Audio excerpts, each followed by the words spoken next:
day I have to shave the hair off my body, pluck feathers from my throat, and pull claws out from under my fingernails. But the protrusions on my spine cannot be hidden. I slam my back against the wall, trying to force them back, but it is no use. I wash my body frantically, not daring to tell anyone about the mutation. But one day, while repairing the pipes, Dad discovered my hair and claws. As soon as I got home, he confronted me with what he had found. I turned and ran in terror, but he eventually caught me. Dad didn't report me. He brought me home, checked my body, and even taught me how to hide the mutating features so I wouldn't be discovered.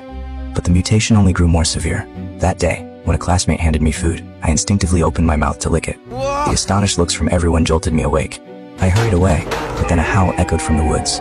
I lost control again, following my instincts straight into the forest. When I woke up again, I found blood on the corners of my mouth. I realized that I would turn into a beast sooner or later. So I caught 2 fish in the water and found the birdman I had met in the woods, cautiously offering him my gift. The birdman accepted it, but remained wary of me. Seeing him get injured while practicing flight, I took him to a relatively safe lake and helped him clear branches from the water. His attitude toward me finally softened. From then on, I went to accompany him in his practice every day. But today, I discovered that the birdman had lost the ability to speak. The good news, however, was that he had learned to fly. I cheered for him in excitement, feeling that the mutation wasn't so terrifying after all. I stopped constantly obsessing over my body's changes. Dad was furious when he found out. He took out a pair of scissors, intending to trim my nails. But this time, I resisted. I only calmed down when he pressed the scissors against my neck. He tried to continue trimming my nails, but he suddenly stopped. In his eyes, I finally saw understanding and acceptance. But disaster soon struck. A classmate discovered my mutation and intentionally emitted high-frequency sound waves. Unable to withstand the stimulation, my beastly nature erupted.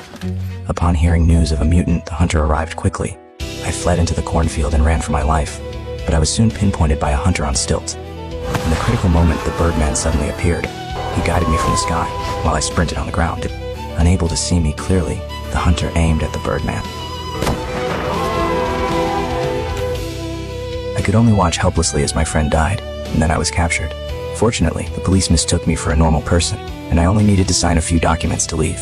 But I discovered in horror that I couldn't even write. I looked at Dad in panic, and then uncontrollably bared my fangs at the officer. Just as the officer was about to draw his gun, Dad lunged and tackled him to the ground. He stamped the papers and took me away before anyone noticed the anomaly, driving straight toward the restricted forest. Along the way, we chatted and laughed, as if nothing had happened, until a patrol car sped up from behind. Dad floored the gas and burst into the restricted zone. I knew the time for parting had come. The car finally stopped, and Dad opened the door for me. Grinning. I took one last look at Dad, and then sprinted toward my future freedom.